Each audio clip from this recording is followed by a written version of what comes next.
Assalamualaikum warahmatullahi wabarakatuh. Kepada yang terhormat Ibu dosen penguji kinerja PPG guru tertentu tahap 1 tahun 2026, perkenalkan, nama saya Nurhanuddin Syukur, mahasiswa PPG guru tertentu tahap 1 tahun 2026 dari LPTK Universitas Negeri Makassar dengan program studi bimbingan dan konseling dengan nomor pokok mahasiswa 259002049500982. Pada hari ini saya akan melaksanakan pengambilan video praktik konseling individual dalam rangka penilaian uji kinerja di SMP Negeri 4 Majene. Demikian, wassalamualaikum warahmatullahi wabarakatuh.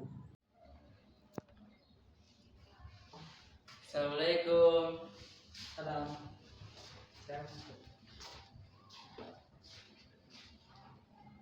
Jangan dulu.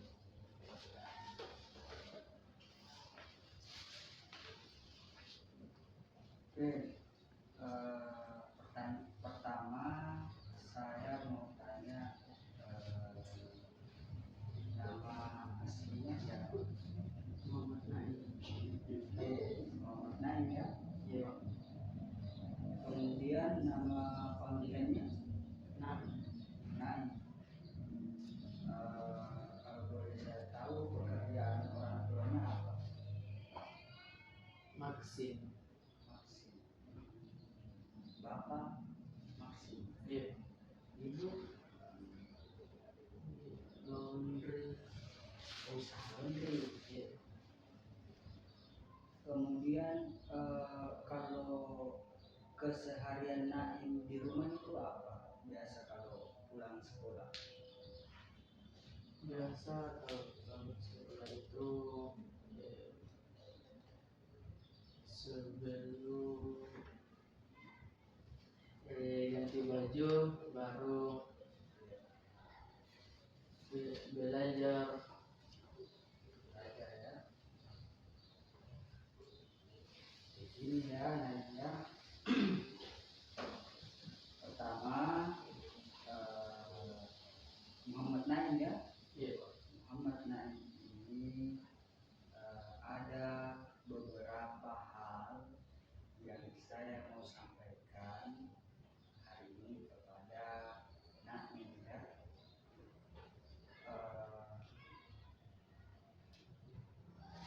Sebelum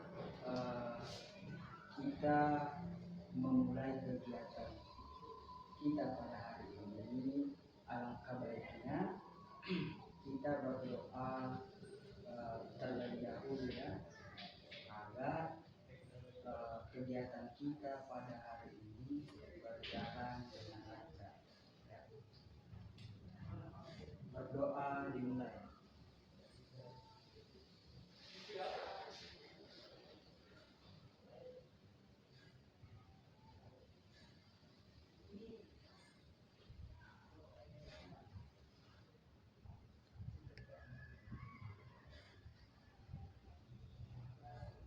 Berdoa selesai. Jadi sebelumnya Bapak ingin menyampaikan dan berterima kasih kepada Naim karena telah memenuhi undangan untuk bersedia datang ke ruang duka. Sebelumnya saya mau tanya, apakah ada paksaan Naim datang ke ruang duka? Tidak ada. Oke, tidak ada ya. Sebelumnya saya mau tanya, apakah kabar hari ini Naim ini sehat? Sehat? Alhamdulillah sehat. Ya, sehat ya. Jadi ada beberapa hal yang Bapak ingin sampaikan kepada Naim. sebelumnya Naim ini tahu kenapa Bapak panggil Naim ini ke ruang dekat? Tidak. Oke, tidak ya. Bapak panggil Naim ke ruang BK itu untuk melaksanakan yang namanya konseling individual. Sebelumnya Naim pernah konseling individual? Tidak pernah. Pernah. Ya. Tapi tahu yang namanya konseling individual? Tidak. Oke, tidak. Baik, saya jelaskan sedikit.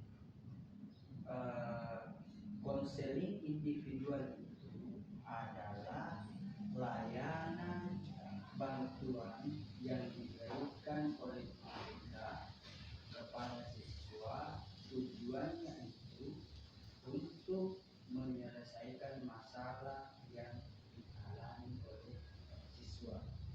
Jadi sudah paham? Iya. Jadi tujuan kita di sini apa? Untuk Menyelesaikan menyelesaikan masalah. untuk menyelesaikan masalah ya. Jadi Naim sudah tahu tujuan kita di sini untuk menyelesaikan masalah. Jadi konseling individual ini kita akan laksanakan selama 30 menit ke depan. Apakah Naim setuju? Setuju. Oke, setuju ya. Karena Naim sudah tahu bahwa dipanggilnya Naim ini ke ruang BK itu untuk menyelesaikan permasalahan. Jadi Bapak harap kepada Naim ini bisa terbuka kepada Bapak. Naim jangan takut untuk mengungkapkan semua masalah-masalah yang ada pada diri Naim ya. Karena kami selaku guru BK itu mempunyai asas-asas. Pertama itu ada yang namanya asas kerahasiaan. Jadi asas kerahasiaan itu Naim tidak perlu takut untuk mengungkapkan semua permasalahan atau menceritakan permasalahan Naim kepada Bapak, karena kami selaku guru BK ini mempunyai asas kerahasiaan dan kemudian yang kedua itu ada yang namanya asas kesukarelaan. Asas kesukarelaan ini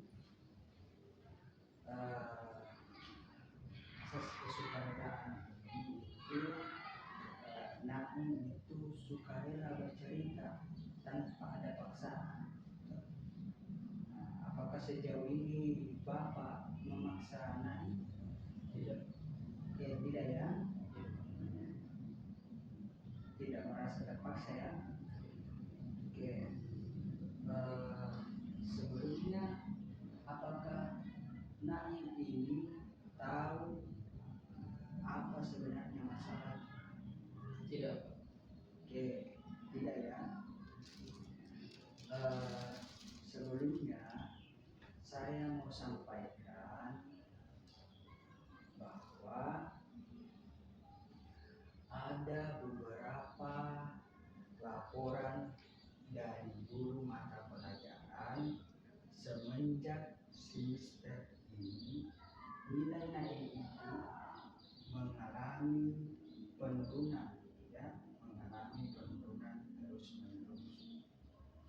Padahal waktu Naim itu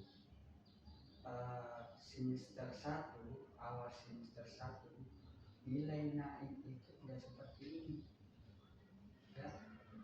nilai naim itu bagus. Nah, dari informasi tersebut maka ini menjadi alasan Bapak untuk memanggil Muhammad Naim ke ruang BK dan melakukan yang namanya proses konseling individual. Paham ya? Iya, Pak. Oke. Sebelumnya saya mau tanya ya,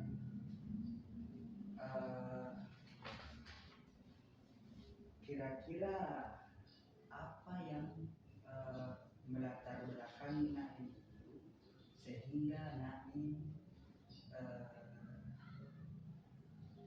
biasa sering telat datang ke sekolah? Pertama itu Pak yang melatar belakangi saya sehingga saya terlambat datang ke sekolah karena pada malam hari itu saya sering begadang bermain game sehingga saya terlambat bangun dan datang ke sekolah. Karena bermain game ya. Itu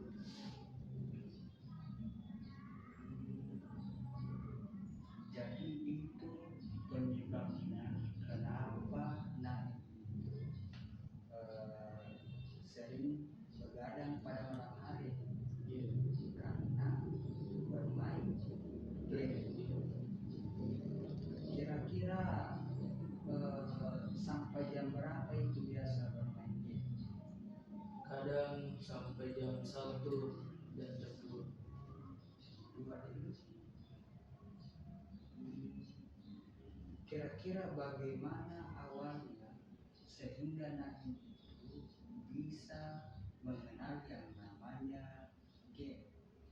Pada awalnya saya diajak teman saya dan memberitahu saya tentang serunya bermain game dan saya pun berinisiatif untuk mendownload game tersebut lalu memainkannya. Jadi kalau menurut analisis saya ya, ada dua faktor ya, ada dua faktor yang mempengaruhi Naim ini sehingga Naim ini nilainya menurun ya. Pertama itu ada faktor internal, kemudian ada faktor eksternal. Faktor internal ini yaitu Naim ini sering begadang dan lupa waktu sehingga telat untuk datang ke sekolah, gitu ya. Kemudian faktor eksternal yaitu dipengaruhi oleh lingkungan, ya, dipengaruhi oleh teman-temannya untuk bermain game sehingga kecanduan sampai lupa waktu ya. Gitu ya Naim ya. Jadi di sini saya perlu sampaikan, ada yang perlu saya sampaikan. Saya kasih sedikit pemahaman terkait persoalan game ya. Jadi sebenarnya kalau bermain game itu bisa, tapi harus ingat yang namanya waktu. Jangan sampai kita bermain game lupa yang namanya waktu belajar, lupa yang namanya waktu tidur, jadwal tidur ya, sehingga berpengaruh kepada diri kita sendiri, terutama diri Naim ya. Nah, kalau sudah berpengaruh, itu sudah berpengaruh kepada diri Naim, maka disitulah prestasi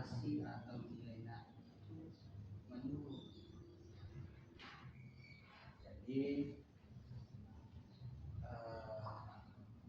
perlu juga kita ketahui bahwa sebenarnya di dalam otak manusia itu terdapat yang namanya hormon kebahagiaan atau yang disebut dengan dopamin.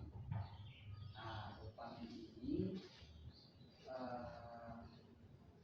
kalau kita bermain game itu bisa meningkatkan hormon kebahagiaan atau dopamin dalam otak kita.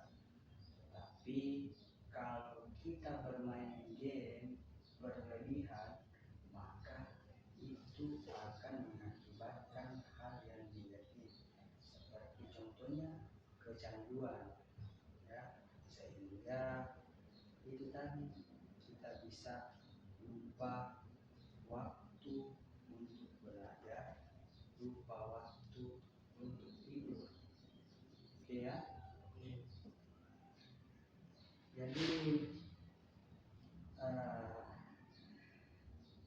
kira-kira kalau kita bandingkan, kan kita sudah lihat prestasi Naif pada semester 1 ya, tidak ada perubahan, nilainya bagus. Sedangkan semester ini, semester 2 ini nilainya itu menurun ya. Kalau kita lihat ke belakang itu kira-kira apa perbandingan dari perilaku Nabi itu di semester 1 dengan semester sekarang?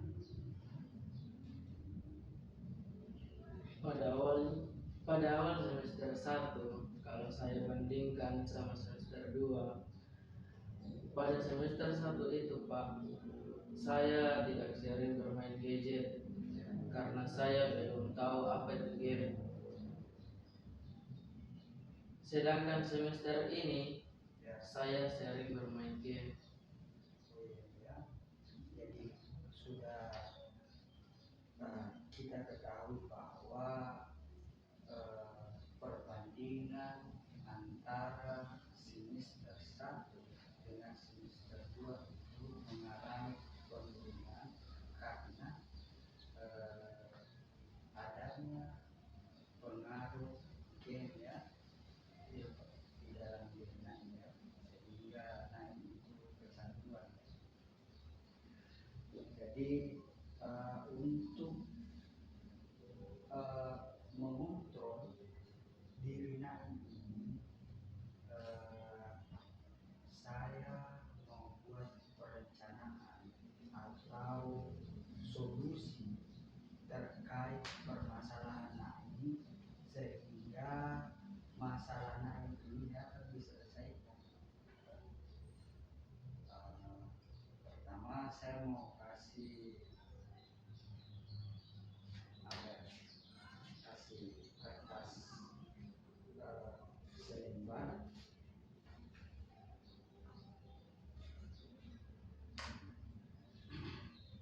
Pertama, Naim bisa buat jadwal Naim seperti tadi perbandingan antara semester 1 dengan semester 2. Pokoknya ambil saja di semester 1 apa yang Naim lakukan sehingga prestasi nilai Naim itu tidak seperti yang sekarang. Coba catat saja apa-apa yang mesti Naim lakukan sehingga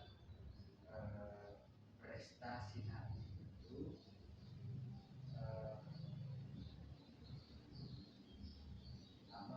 tidak, sehingga prestasi Naim itu membaik dan bagus, tidak seperti semester sekarang. Silakan tulis hal positif apa yang mesti Naim lakukan buat jadwal belajar di rumah, jadwal belajar dan jadwal untuk bermain game. Ya, batasi ya, jangan bermain dan keseringan untuk bermain gadget. Coba buat saja list hal apa yang Naik lakukan, misalkan pulang sekolah apa yang Naik lakukan, batasi untuk bermain game. Silakan buat saja.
perencanaan yang Naim tulis ini adalah perencanaan solusi untuk Naim ke depannya ya. Jadi perencanaan ini harus Naim patuhi dan berjanji ya. Iya Pak. Agar nilai Naim itu bagus kembali nilainya.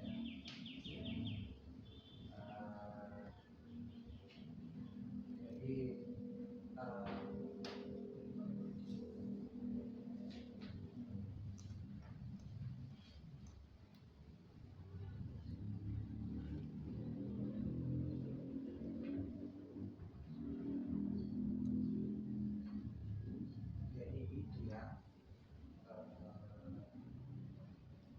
permasalahan tadi dari berbagai. Jadi saya mohon kepada Naim untuk membatasi bermain gadget, apalagi memanfaatkan waktu luang untuk sering belajar di rumah. Jangan memanfaatkan HP Naim itu untuk sering bermain gadget ya, sering bermain game, apalagi bersama teman-teman, dan dan batasi juga lingkungan Naim itu. Jangan sampai Naim itu terlena kepada hal-hal negatif dan dipengaruhi oleh teman terkait persoalan tadi yang disampaikan mengenai game ya. Nah, jadi itu tadi ya. Jadi ini perencanaan solusi yang Naim buat tadi ini. Jadi Naim itu harus patuhi ya. Jadi saya berterima kasih kembali kepada Naim atas kesempatannya yang telah datang ke ruang PK untuk mengikuti proses bimbingan konseling individual. Saya berterima kasih karena telah datang dan memenuhi panggilan. Jadi silakan kembali ke kelas untuk mengikuti proses pembelajaran ya. Jadi ini apa namanya, perencanaan solusi Naim ini Naim bawa pulang, kemudian laksanakan nanti di rumah.